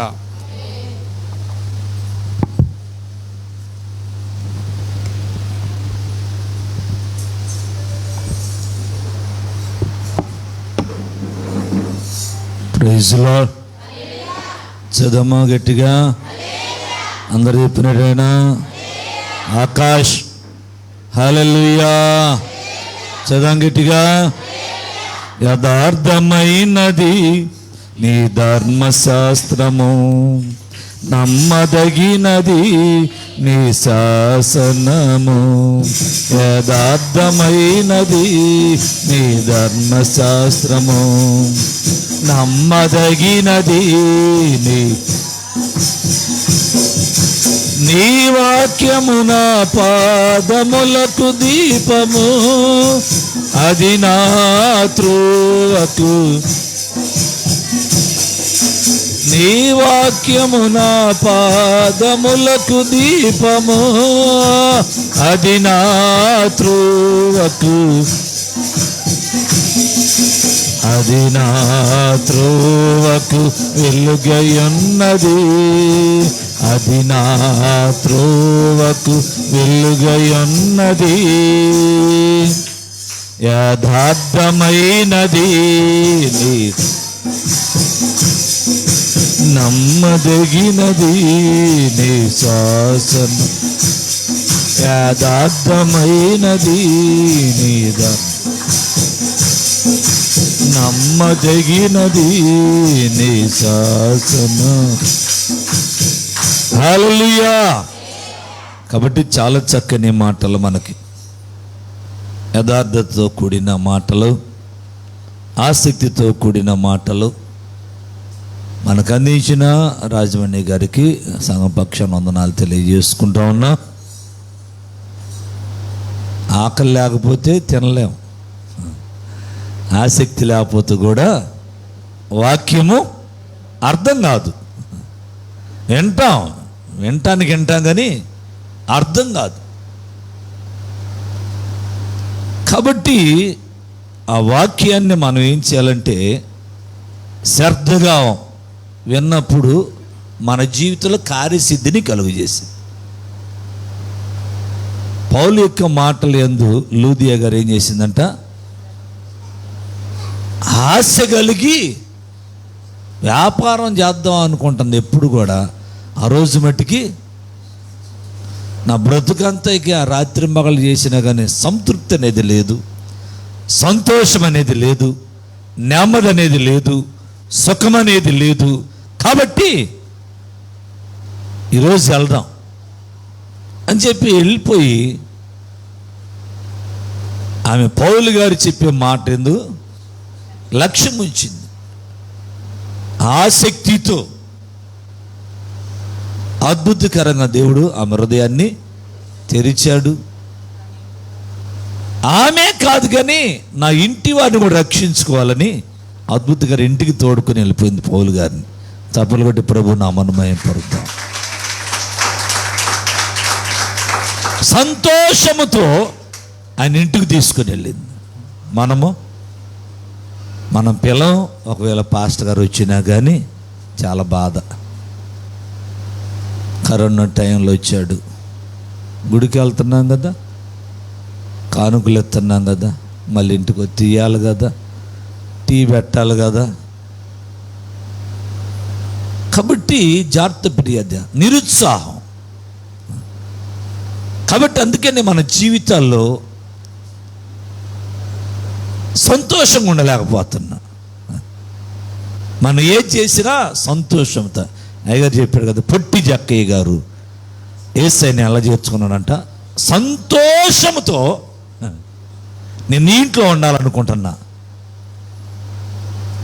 సంతోషంతో చేర్చుకున్నాడు. అందుకని ఆయన హృదయము సంతోషం ఉండటాన్ని బట్టి ఆయనంతటా ఆయనే చెబుతున్నాడు నిలబడి, నేను అన్యాయముగా ఎవరి దగ్గర అయితే తీసుకున్నాను. మనం ఇప్పుడు కూడా అన్యాయంగా తీసుకుంటా ఉంటాం జనం కాడ. న్యాయంగా తీసుకో, న్యాయంగా తీసుకో. 2 రూపాయలు తీసుకోవచ్చు, లేదా 3 రూపాయలు తీసుకోవచ్చు, 5, 10, 20 ఇచ్చేవాడు ఎత్తా ఉన్నాడు, తీసుకున్నవాడు తీసుకుంటున్నారు. ఆశీర్వాదం ఏది? ఇచ్చేవాడికి బుద్ధి లేనప్పుడు తీసుకునే వాళ్ళకి ఆడ బుద్ధి లేదు. జాగ్రత్త ప్రియ దేవుని. ఎందుకంటే వాళ్ళు ఇబ్బంది పడి తీసుకుంటారు, కానీ కట్టేటప్పుడు కొంచెం కష్టంగా ఉంటుంది. న్యాయంగా న్యాయంగా కూడా తీసుకో. జాగ్రత్త ప్రియ దేవుని బిడ్డలారా, దేవుడు చూస్తున్నాడు, దేవుడు చూస్తున్నాడు. మనలో దేవుని అసలు న్యాయంగా ఉండావా అనేది ఒక్కసారి పరిశీలన చేసుకోవాలి. దాంట్లోనే కాదు, ప్రతి దాంట్లో కూడా ప్రార్థన చేసే విషయంలో, దేవుని స్తుతించే విషయంలో, వాక్యం చదివే విషయంలో, అన్నిటిలో కూడా ప్రియుడా నీ ఆత్మ వర్ధిల్లుచున్న ప్రక అన్ని విషయంలో సౌఖ్యంగా ఉండు, ఒక దాంట్లో కాదు. జాగ్రత్త ప్రియ దేవుని బిడ్డలారా, దేవుని యొక్క బిడ్డలమైన మనము దేవుని సంది ఎలా ఉన్నాం? సంతోషంతో వాక్యాన్ని అంగీకరిస్తున్నామా, లేకపోతే ఇబ్బంది పడుతున్నామా? ఇబ్బంది పడితే ప్రమాదం నీకే. రాజమణి గారికి కానీ, రాజు గారికి కానీ, నాకు కానీ ఎలాంటి ఇబ్బంది ఉండదు. అంగీకరిస్తే దేవుడు నీ జీవితంలో కార్యాన్ని జరిగిస్తాడు. అబ్రహాము గారు దేవుడిని యెహోవా చెప్పిన మాటను అంగీకరించాడు. ఒక్కగానొక కొడుకుని ఇచ్చేసాయి అన్నాడు. ఇచ్చేసేయంటే ఇష్టాన్ని ఇచ్చేయటానికి ఇష్టపడ్డాడు. ఇష్టపడకపోయినట్టయితే కుమారుడు సజీవుడు ఉండేవాడు కాదు. మాటను అంగీకరించాడు, ఆ ప్రకారం చేశాడు, గొప్ప ఆశీర్వాదం చూశాడు. దేవుని స్తోత్రం చేద్దామా. హల్లెలూయా. సంతోషంతో తిరిగి వచ్చేసారు. మరలా దేవుడు బలిని కోరేవాడు. టెస్టింగ్, నీ జీవితంలో కూడా టెస్టింగ్. నేను చూస్తాడు దేవుడు, కానీ మనం అనుకుంటాం ఎవరు చూడలేని. దేవుడు చూస్తున్నాడు, దేవుడు చూస్తున్నాడు. జాగ్రత్త ప్రియ దేవుని బిడ్డలారా, వాగ్దానాన్ని జ్ఞాపకం చేసుకుని ముందుకు కొనసాగుదాం.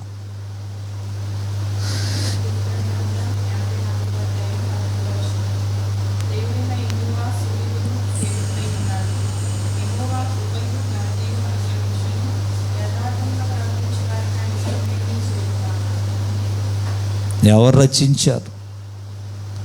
ఆసాబా, దావీదా? చప్పలు కొట్టి ప్రభు నామమున పరుద్దాం. హల్లెలూయా. కోరహు కుమారులు రచించిన కీర్తన 84వ కీర్తన. వారికి ఒక ఆసక్తి ఉన్నదంట. 2వ వచనం, యెహోవా మందిర ఆవరణమును చూడవలనని నా ప్రాణం ఎంతో ఆశపడుచున్నది, అది అంత సొమ్మసిల్లుచున్నది.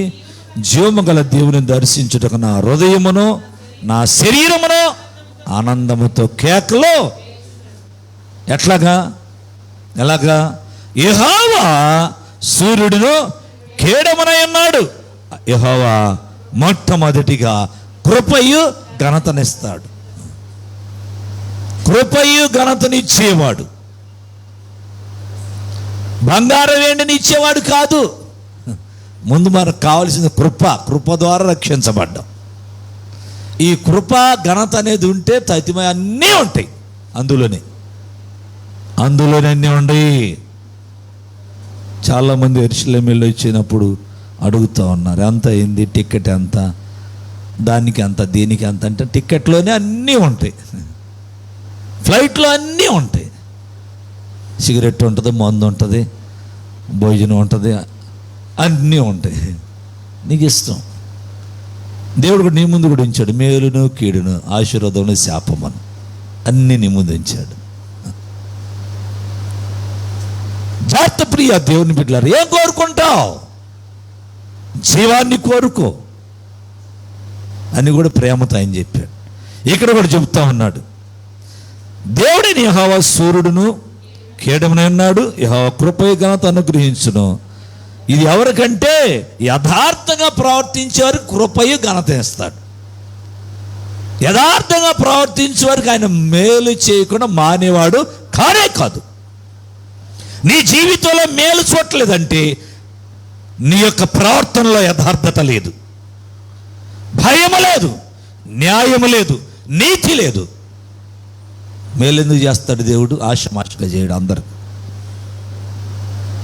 ఆయన మంచివారికి మేలు చేస్తాడు, యథార్థులకి మేలు చేస్తాడు.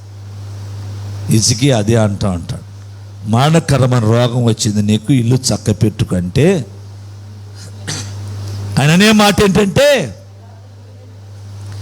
యథార్థులే నీ సన్నిధిని ఎట్లు నడుచుకుంటునో సమస్తము కూడా నీకు ఎట్లా అనుకూలముగా జరిగించుతునో కృపతో ఒక్కసారి జ్ఞాపకం చేసుకున్నాడు. హల్లెలూయా. చూద్దాం గట్టిగా. మనం ఒక దాంట్లో కరెక్ట్గా ఉంటే ఇంకొక దాంట్లో పడిపోతూ ఉంటాం.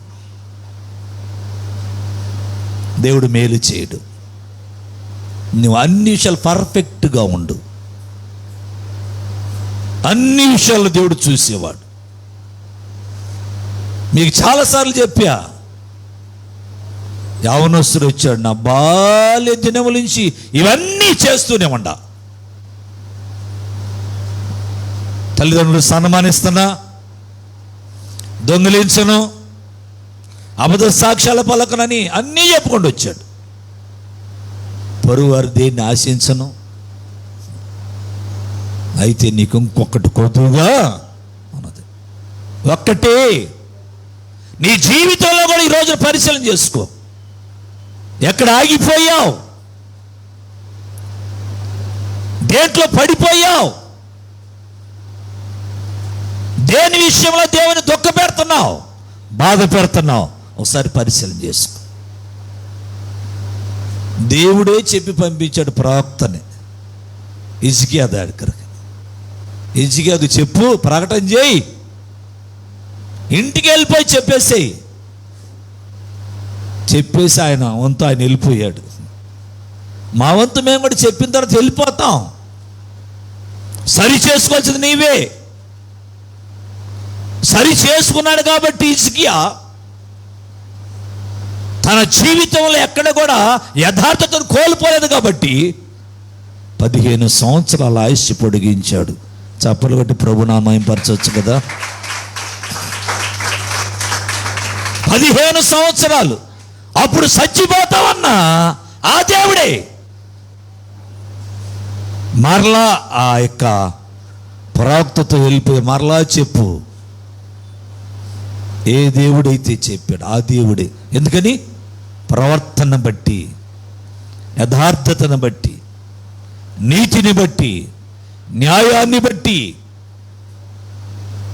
నేది నీ జీవితంలో దేవుడు చూస్తే అన్ని లోపాలే, అన్ని లోపాలే. దేవుడు తొంగి చూస్తే అన్ని ప్రాబ్లమ్సే. ఆకాశం మన మధ్యలోనే ఉన్నాడు. వాళ్ళ తాతగారిని తీసుకెళ్తే డాక్టర్లు చెప్పిన మాట ఏంటంటే, ఇకే నా పని ఎంతకాలం ఉంటే అంతకాలం ఇంటికి తీసుకుపోయి పెట్టండి, ఆపరేషన్ చేయటానికి సహకరించటానికి అవయవాలు ఇవి కూడా ఆయనకి ఎలాంటి స్మోకింగ్ అండ్ డ్రింకింగ్ అలవాట్లేదు. గాబ్రియల్ గారు, రాజమండ్రి గారు కూడా తెలిసే ఉండొచ్చు. జాగ్రత్త ప్రియ దేవుని బిడ్డలారా, మనిషి బాగానే ఉన్నాడు, లోపల అవయవాలన్నీ పాడైపోయి. నువ్వు కూడా పైకి భక్తి కలిగి ఉండవు. దేవుని శక్తిని ఆశ్రయించకపోతే ఎందుకు నీ భక్తి? ఎందుకు గుడికి రావటం? ఎవరిని మోసం చేస్తున్నావు? సరి పరిశీలన చేసుకో. దేవుడు మేలు చేయట్లేదు. ఎందుకు చేయడం? ఆయన కీడు చేసేవాడు అసలు కానే కాదు. ప్రాబ్లం ఎక్కడుందంటే నీ జీవితంలో ఉంది, నీ చూపుల్లో, నీ మాటల్లో, నీ క్రియలలో, నీ ప్రవర్తనలో, నీ నడకలో ఉంది. ఒకసారి జ్ఞాపకం చేసుకో, మార్చుకో. ఇప్పుడన్నా కానీ 2022 సంవత్సరం ఫస్ట్ నెల అయిపోయింది. ఈ 2వ నెల ఫస్ట్ ఆదివారంలో ఉండవు. ఎప్పుడు దాకా? ఈ మధ్యలో ఎంతమంది పోయారు నీకంటే గొప్పవారు, ఐశ్వర్యవంతులు, అందం కలిగిన వారు? దేవుడు ఎందుకు ఉంచాడంటే నువ్వు మారతావని, దేవునికి ఉపయోగపడతావని. యేసయ్య కూడా అన్నాడు, నరికేసే చెట్టునంటే ఆ యజమాని అంటాడు, అయ్యా ఇంకొక సంవత్సరం చూద్దామా, ఫలించకపోతే నరికేద్దాం. ఫలిస్తున్నావా లేదా? ఫలాలు ఉండయా లేదా? దేవుడు చూస్తున్నాడు. ఇప్పుడు నీ జీవితంలో ఫలాలు లేకపోతే ప్రయోజనం ఉంది? ఆత్మ ఫలాలు, ఫలాలు అంటే అయ్యో ఫుడ్స్ అనుకోబాక, ఆత్మ సంబంధమైన ఫలాలు, ప్రేమ, సమాధానం, సంతోషం ఉండయా? ఏది? నాకు అయ్యగారు అదే పాట పాడాడు. అది ఆ రోజు వేసారు. తల్లి జాడ పిల్లకి లేదు, పిల్ల జాడ తల్లికి లేదు. దీపిక ఒక సాట, తల్లి ఒక సాట, తండ్రి ఒక సాట, తాత ఒక సాట. ఏంటిది? జాగ్రత్త మనదే. కాశీకి వెళ్ళినా కానీ గోష్ఠిలో ఉన్నది ఎక్కడికి పోద్ది? ఒప్పుకో, కప్పుకోబాక. ఆనాడు నెహెమ్యా గ్రంథంలో చెబుతున్న మాట ఏంటంటే, తమ పాపాలు, తమ పితరుల పాపాలు ఒప్పుకుండా వచ్చేసారు. నీ ఇప్పుడు నమ్ముకున్నావా? నమ్ముకున్నప్పుడు ఒప్పుకోవాలిగా. నీ తాతలై, నీ తండ్రి, నీ తల్లి చేసినవన్నీ నువ్వు ఒప్పుకో, తెలుసుకున్నావు కాబట్టి. వాళ్ళకి తెలియక చేశారు. ఈనాడు నువ్వు తెలుసుకొని ఒప్పుకొని అప్పుడు వస్తే నీకు, నీ బిడ్డలకి క్షేమం. జాగ్రత్త ప్రియ దేవుని బిడ్డలారా, ఆసక్తిగా ప్రభువుని ఆరాధించు, ఆసక్తిగా ప్రభువుని సేవించు. ప్రభు ఎప్పుడు కూడా నీ కృపే ఘనతనిస్తాడు, మేలు చేస్తాడు. కానీ ఆగిపోబాక. ఆగిపోతే ప్రమాదం. దేవుడు కాదు, ప్రవక్తలు కాదు, న్యాయాధిపతులు కాదు, బోధకులు కాదు, సేవకులు కాదు, స్వార్థికులు కాదు, ఉపదేశకులు కానే కాదు. వారు చేయవలసింది చేస్తున్నారు. నేర్చుకుని మీరు దాని ప్రకారం నడుచుకోవాలి. యెహోవా యందు భయభక్తుల త్రోవలు నడుచువారు ధన్యులు. నడుచుకో. నడవకుండా నేను ఆగిపోతానంటే, ఆయన అలాగే చెప్పుకుంటానంటే ప్రమాదం నాకు కాదు, ప్రమాదం నీకే. చెప్పాడు దేవుడు, అబ్రహాంతో చేశాడు, గొప్ప ఆశీర్వాదాన్ని చూశాడు. ఏబు దేవుని సన్నిధిలో తన యథార్థతను వదల్లా. భార్య ఇచ్చి కూడా ఇంకెందుకురా బాబు, వదిలిపెట్టరాదా? వదిలిపెట్టరాదా? ఇంకా ఏం సాధిద్దామని బ్రతికొండాం. గొర్రెలు పోయినాయి, గొడ్డెలు పోయినాయి, వంటలు పోయినాయి, ఆడుగాడిదలు పోయినాయి, కుమారులు పోయారు, కుమార్తెలు పోయారు, ఆస్తి కూడా లేదు. సరే ఏదో ఒక ఆరోగ్యం అన్న ఉంటే అడక్కొచ్చన్న పెడతాం అనుకుంటే ఆరోగ్యం కూడా లేదే. ఇంకా నీవు నీ యథార్థతను వదలవా? దేవుని దూషించి మరణము కారాదాటం. దేవుని స్తోత్రం చేద్దామా, చదవం గట్టిగా. అమ్మా తల్లి, మన మేలునే అనుభవించతగుదమా, కీడును అనుభవించతగదా? ఆ యథార్థతను చూశాడు దేవుడు. రాత్రి రాజుగారు అదే చెప్పాడు. 42వ అధ్యాయములో 12వ వచనంలో ఏముందంట? ఏబు గ్రంథంలో చూడండి ఒకసారి, నేను ముగించేసేస్తాను. ఏబు గ్రంథము 42వ అధ్యాయము 12వ. యెహోవా ఏబును మొదట ఆశీర్వదించినంత కంటే మరి అధికముగా ఆశీర్వదించను. అతనికి 14, అంటే 14,000 అంటే 7,000 ఇది వరకు ఉండేవి, ఇప్పుడు 14,000 వచ్చేసింది. 6,000 ఒంటెలు, 3,000 ఉండేవి. ఫస్ట్లో చూసుకుని ఫస్ట్ అధ్యాయంలో ఉంటుంది. 500 జతలే ఉండేవి, ఇప్పుడు 1000 జతలు వచ్చినాయి. ఇక్కడ కూడా 500 ఉండేవి ఆడుగాడిదలు, ఇప్పుడు 1000 వచ్చేసినాయి. దేవుని స్తోత్రం చేద్దామా, చేద్దాం గట్టిగా. ప్రియ దేవుని అంటే నేనేమంటానంటే, నువ్వు దేవుని దగ్గరకు వచ్చినప్పుడు నీ స్థితి కొద్దిగా ఉండొచ్చు, దేవుని దగ్గరకు వచ్చిన అది మహా అభివృద్ధి అయిపోద్ది.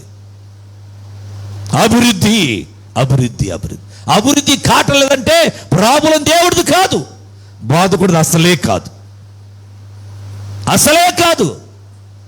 ఎవరిదంటే మనది. ఎక్కడ మనము యథార్థత వదిలిపెట్టాము, వదిలే అంటదామా, నేను వదిలిపెట్టను అంటాడు. ఆగిపోనగలనే గుడికి ఆగిపోతావు, కానీ మీ అమ్మోళ్ళ ఇంటికి వెళ్ళబాకంటే. ఎందుకు వెళ్ళకూడదు? నువ్వు మీ వాళ్ళని బాగొట్టుకున్నావేంటి? నేను మా వాళ్ళు ఎందుకు బాగొట్టుకుంటా? నేను వెళ్తా, సాధించి వెళ్ళిపోతా. కానీ చర్చి కంటే ఒక్క మాట అంటే చాలు, ఇక దొరికింది ఇంకా అవకాశం. జాగ్రత్త ప్రియ దేవుని బిడ్డలారా, దేవుని యొక్క సన్నిధిలో ఆశీర్వాదాన్ని, ఆయుష్ని, ఆరోగ్యాన్ని నీ చేతిలో ఉంచాడు. కానీ దాన్ని నువ్వే దేవుని దగ్గర రాక ఇందాక అయ్యగారు చెప్పారు ఏంటంట, నీ ఇంటిని గురించిన ఆసక్తి, అది కీర్తనకారుడు చెప్పిన మాట మరలా జ్ఞాపకం చేసుకున్నాను. మనకి ఇప్పుడు చెప్పిన వాక్యం ఇంకా కాసేపటికి మర్చిపోతాం. వాక్యం నీ జీవితంలో ఉండాల, 2 ఆశీర్వాదం చూస్తావు. చేయవలసినది చెయ్యి, చేయవలసినది చెయ్యి. చేయకపోతే నీకు అలా కలుగదు. జాగ్రత్త ప్రియ దేవుని బిడ్డలారా, దేవుని యొక్క సన్నిధిలో దేవునితో ఉండాలి అంటే, దేవుని ప్రజలతో ఉండాలంటే, నువ్వు కొట్టివేయబడకుండా ఉండాలి అంటే, నెట్టివేయబడకుండా ఉండాలి అంటే, నీ ప్రవర్తన జాగ్రత్తగా చూసుకో. ఎక్కడికి వెళ్ళినా, ఏ ప్రాంతానికి వెళ్ళినా, ఏ దేశానికి వెళ్ళినా యథార్థత చాలా ప్రాముఖ్యం. జాగ్రత్త ప్రియ దేవుని బిడ్డలారా, మనమందరము కూడా యథార్థమైన ప్రవర్తన కలిగి జీవిస్తే దేవుడు ఏ మేలైన సబ్జెక్ట్, నువ్వు ఏది అడిగినా ఏది ఏమన్నా, నువ్వు అడిగినా అడగకపోయినా నువ్వు చేసి చూడు, దేవుడు నీ జీవితంలో గొప్ప కార్యం చేస్తాడు. అడగాల్సిన పని లేదు. ఆయన అదే చెప్పాడు, మొదట నీతిని, నా రాజ్యాన్ని అతను కావలసిన అన్నీ కూడా అవే వచ్చేసేస్తాయి.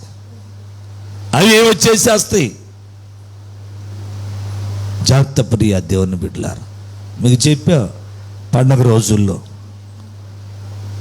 ఎందుకంటే పండగ కోసం అని చెప్పి కనుక మరి అన్నీ కూడా తాకట్టు పెట్టడం జరిగిందండి. కానీ దేవుడు ఇవ్వాల, ప్రార్థనే చేయమన్నా. ప్రార్థనే మన ఆయుధం, ఇంకేది కాదు. ప్రార్థన లేకపోతే ఆశీర్వాదాలు చూడలేము. ఆ ప్రార్థన కూడా యథార్థతతో, ఆసక్తితో, సంఘం అత్యాసక్తితో ప్రార్థన చేస్తే పేతురు గారు శరసాల్లో ఉన్నాయని బయటకు వచ్చేసాడు. కార్యాలు జరిగిస్తాడు. యథార్థత లేకుండా నువ్వేం చేసినా నీ జీవితంలో ఆశీర్వాదాలు చూడలేవు. ప్రియ దేవుని బిడ్డలారా, చాలా జాగ్రత్తగా ఈ అంత్య దినాల్లో సంఘంలో మనందరూ ప్రేమ కలిగి ఉందాం. చాలామందికి ఒకళ్ళంటే ఒకళ్ళు పడదు, ఒకళ్ళొకళ్ళు గౌరవించుకోలేని పరిస్థితి, ఒకళ్ళొకళ్ళు మాట్లాడుకోలేని పరిస్థితి. ఎందుకు వస్తున్నాం సంఘానికి? అంత్య దినాల్లో ప్రేమ చల్లారిద్దని అడగండి, చల్లారిపోయింది అంటారా? ఆరిపోకుండా చూసుకోవడానికే దేవుడు ఆ మాట చెప్పాడు. సేవించటం ప్రాముఖ్యమే, ఆరాధించటం ప్రాముఖ్యం. దాని తర్వాత కూడా ఒక మాట చెప్పాడు, మొట్టమొదటిది సేవించటం, ఆరాధించటం. రెండోది నిన్ను వలె నీ పొరుగు వారిని ప్రేమించటం. ఈ రెండు కూడా ఫేస్ ఒకటి, నోటల్లో ఒకటి. ఏది లేకపోయినా ప్రాబ్లం. ఫ్యాన్ పని చేయదు, మైక్ పని చేయదు, లైట్ పని చేయటం. జాగ్రత్త ప్రియ దేవుని బిడ్డలారా, మనందరము కూడా దేవుని సన్నిధిలో ఎంతి దినాల్లో అందరం కుటుంబం కాబట్టి ఒకరికొకరం చక్కగా ఫెలోషిప్ చేస్తూ చక్కగా పలకరించుకోండి. ఆదివారం వస్తే వందనాలు చెప్పుకోవటం కాదు, కానీ మధ్యలో కూడా కొంచెం నేను ఎక్కడ ఉండగానే అందుకనే ఫోన్లు చేస్తూ ఉంటాను, ఇక్కడ మీ దగ్గర లేకపోతే. జాగ్రత్త ప్రియ దేవుని బిడ్డలారా, ప్రేమ తగ్గకూడదు, ప్రేమ పెరగాల. ప్రేమ పెరిగి ప్రభు సన్నిధిలో కొనసాగటానికి దేవుడు మనందరూ కూడా ప్రేమ సూరిపోయిన దేవుడు మనల్ని రక్షించుకున్నాడు. ప్రేమ కలిగి ఉంటామని, ప్రేమలో ఉంటాం. నేను చెప్పల గడిచిన మరి ఆదివారం మీకు అందరూ కూడా ప్రకటన చేశాం. ప్రతి ఒక్కళ్ళు కూడా మీ యొక్క దశంభాగాలు గారు అన్నీ కూడా తప్పనిసరిగా ఇవ్వాలని. మరి రాజుగారు ఏమైనా చెప్పారేమో తెలియదు నాకైతే. గ్లోరీ తన 2 నెలలు డబ్బులు అమౌంట్ ఎక్కడో బొంబాయిలో ఉంటుంది, రక్షణ తీసుకుంది. నేర్పాలి మనం, అందుకని మీకు నేర్పుతున్నా. ఎందుకంటే ఎక్కువ వాళ్ళ మావయ్యనే ఎక్కువతో టచ్లో ఉంటారు, 3 మావయ్యలతో మాట్లాడుతూ ఉంటారు. జాగ్రత్త ప్రియ దేవుని బిడ్డలారా, దేవుని యొక్క సన్నిధి, ఎందుకంటే అదొక నీతి. అయ్యగారు అన్నాడు, అయ్యగారు ఇట్లా సంగతి. జాగ్రత్త ప్రియ దేవుని, కొంతమంది నా చేతికి కూడా వేస్తూ ఉంటారు, ప్రార్థన చేస్తాం. జాగ్రత్త ప్రియ దేవుని బిడ్డలారా, మీకు మీ కుటుంబానికి క్షేమం అది. అన్ని విషయాల్లో కూడా జాగ్రత్తగా ప్రభు సన్నిధిలో, ఎందుకంటే దేవుడు మనల్ని చూసేది అది. అందుకనే ఏబు యొక్క స్నేహితులు అంటాడు, నీ భక్తి నీకు ధైర్యం పుట్టించదా, నీ యథార్థ ప్రవర్తన నీ నీతికి ఆధారమా కాదా.